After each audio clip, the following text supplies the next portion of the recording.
Namaste to all and welcome back to my channel which is your own lovely healer Saisha's channel। तो ये सारी clips जो हैं आपको पिछले वीडियोस में देखने को मिले थे मेरे। ये जितने भी वीडियोस हैं तो मैंने इनमें मेडिटेशन के बारे में जो डिस्कशन किया था, तो चलिए वही डिस्कशन को आज पूरा करते हैं। इस माध्यम से मैं आप लोगों से और इनसे भी कनेक्शन बिठा रही हूँ ताकि मैं मेडिटेशन की जो बात है वो सब तक पहुँच जाऊँ यहाँ पे। इनका जो प्रश्न था मेडिटेशन के ऊपर कि देखो, कुछ लोगों को जब आप बहुत चीज़ें हासिल कर लेते हो अपनी लाइफ में, देखो सपोज करो कि एक टीनेजर बच्चा है, ठीक है। अब टीनेजर है, उसके पेरेंट्स हैं उसकी लाइफ में, उसको वो हमेशा टिक टिक टिक करते रहते हैं कि तुमने कुछ करना है कि नहीं करना है लाइफ में। 24 एज हो जाती है, 25 हो जाती है, हो सकता है कि उस एज तक आपने कोई कंपनी में जॉब कर ली हो। उस कंपनी में जॉब करने के बाद आप कहीं आगे बढ़ना चाहते हो, कुछ अलग करना चाहते हो। अब मेडिटेशन जो वर्ड होता है ना, वो कब हमें क्लिक करता है?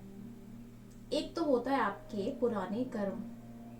जब भी आपको कृष्ण भगवान का अगर कहीं से ध्यान आ जाए, या माता रानी या कोई भी परमात्मा का ध्यान अगर आपको कहीं से क्लिक हो जाए, तो आपके मन में ना जब वो चीज़ चलती रहती है, उसी तरीके से जब आप नेगेटिव सोचते हो ना, तो वो चीज़ जो चलती रहती है ना, तो नेगेटिव होना शुरू हो जाता है।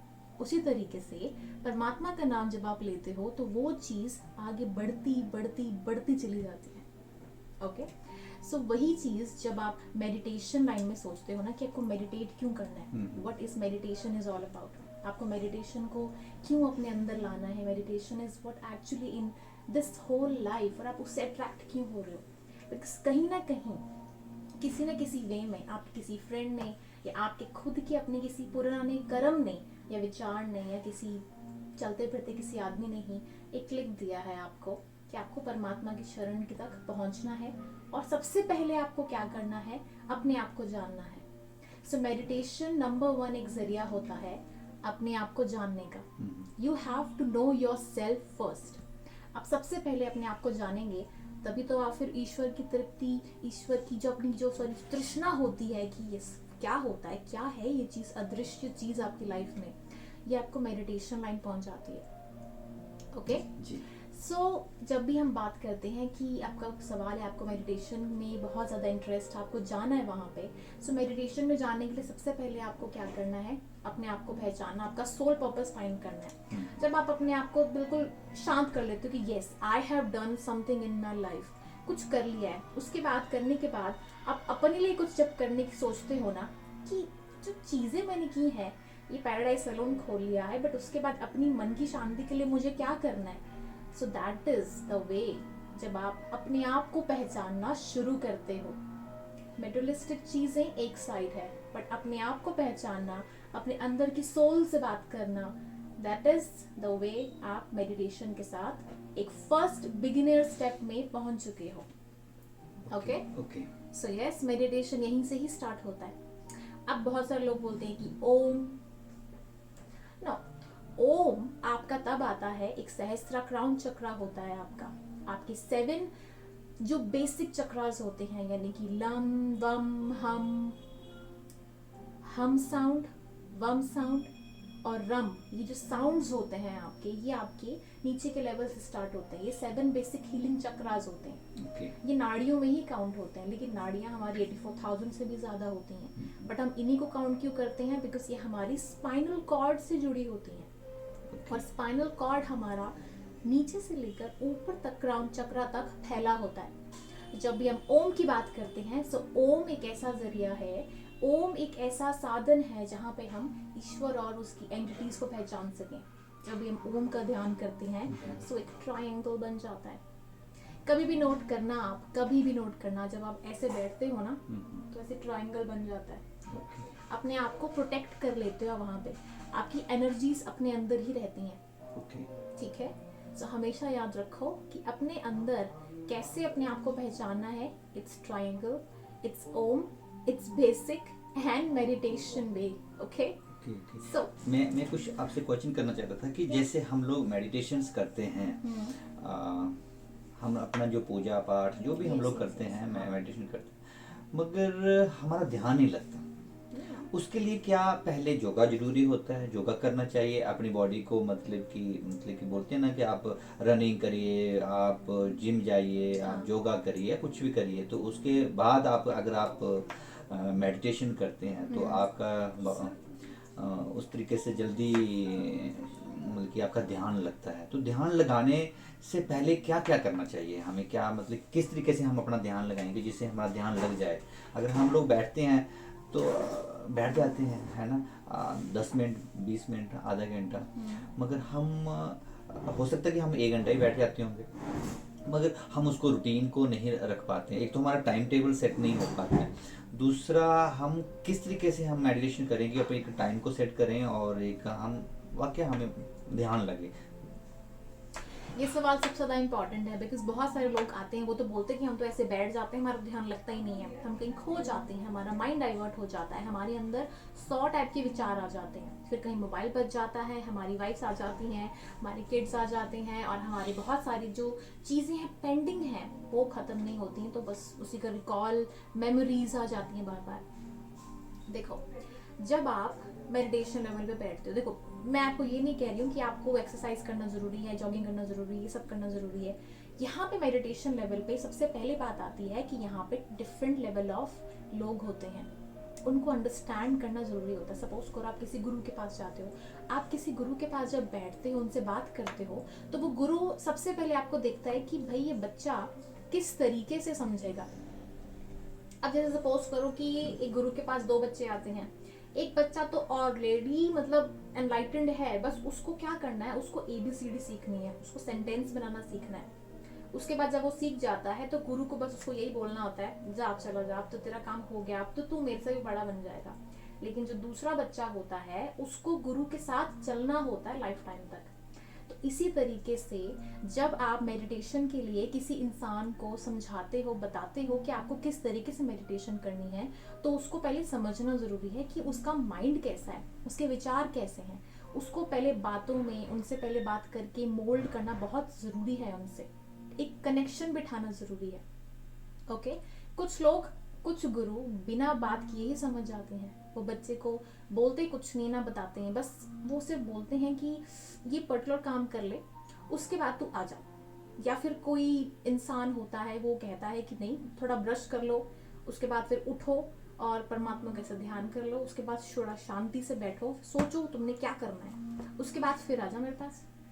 मतलब सिर्फ आपको वो गुरु जो है वो आपको सिर्फ देखेगा ही, और आपको उसके बाद गाइड करना शुरू कर देगा कि आपको किस तरीके से करना है। यानी कि जैसे हमारी कुंडली होती है ना, उसमें 12 घर होते हैं, यानी कि 12 राशियां होती हैं, जैसे दैट यू नो राइट। सो उसी तरीके से सबकी नेचर अलग होती है, 12 की 12 राशियां एक जैसी तो नहीं होती हैं। उसी तरीके से हर इंसान अलग होता है।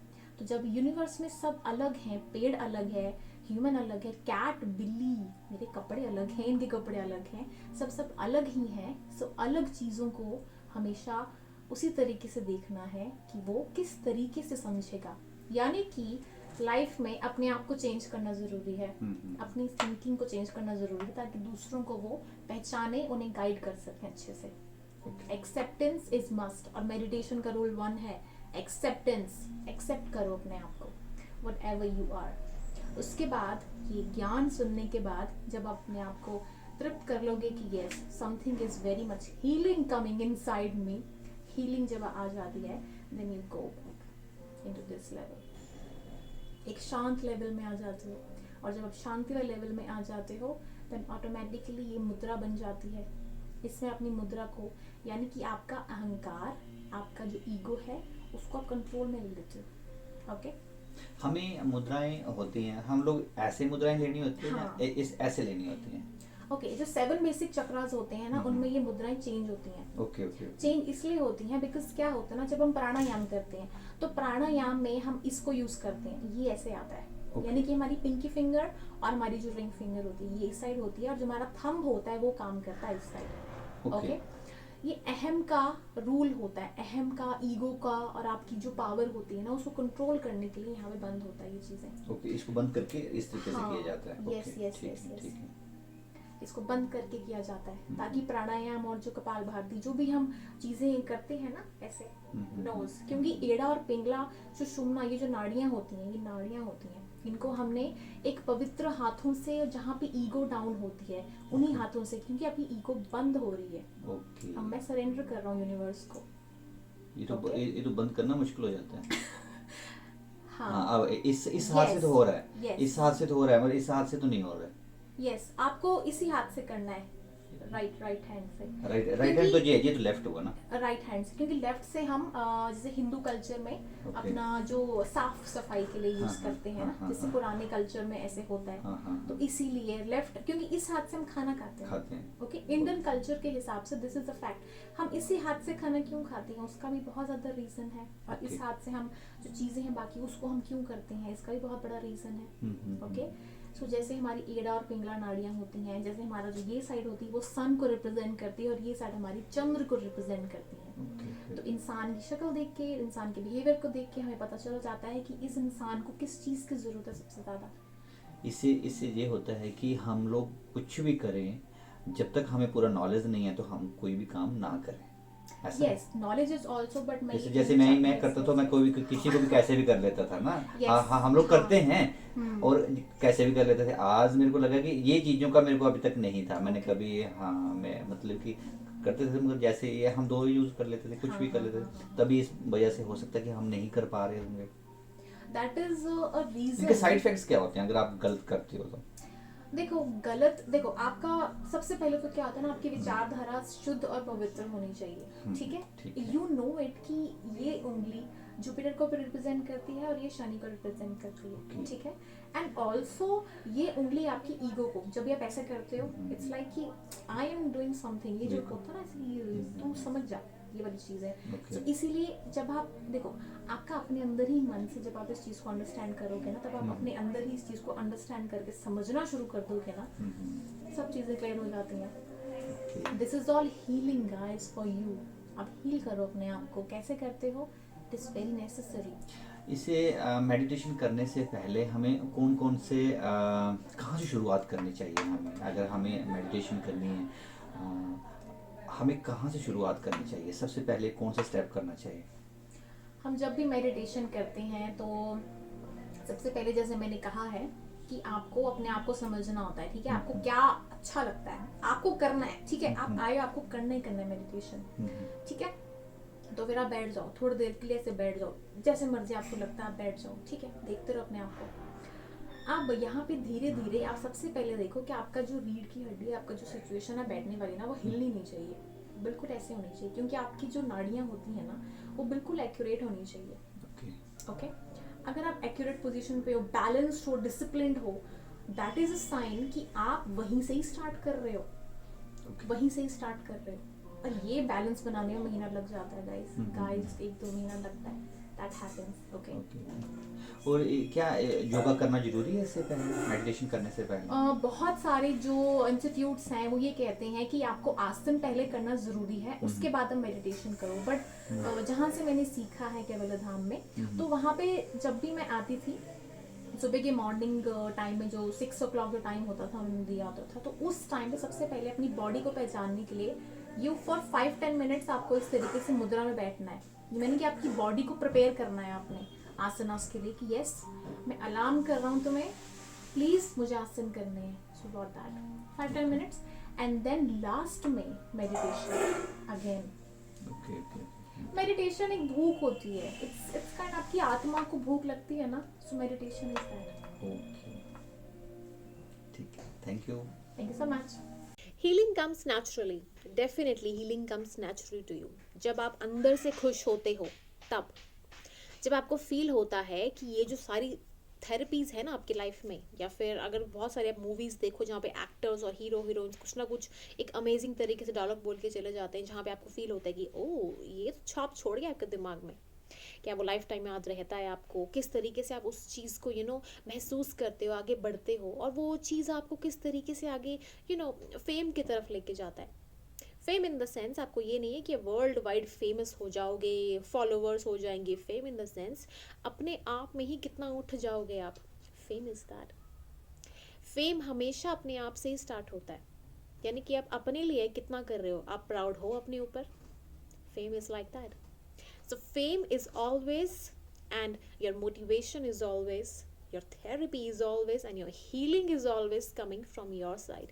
So ये सारी की सारी चीज़ें आपके अंदर से ही आती हैं, अंदर से ही पनपती हैं. एस्ट्रोलॉजी, कुंडली, टैरोट, जितनी भी चीज़ें होती हैं ना आपकी लाइफ में, यूनिवर्स से कनेक्टेड होती हैं. आपका पूरा का पूरा बॉडी, आपकी पूरी की पूरी सोल, आप कितना क्या करते हो लाइफ में, कितना आपको चाहिए लाइफ में, क्या चीज़ें आपको बर्डन देती हैं, बर्डन नहीं भी देती हैं, आप उससे कैसे रिलीज़ हो सकते हो, किस तरीके से आप दूसरों के लाइफ में अंदर जाकर उसको सॉल्व कर सकते हो, फेमस हो सकते हो, रिस्पेक्ट ला सकते हो अपनी लाइफ में. बस छोटी छोटी चीज़ों से ही हीलिंग मिल जाती है.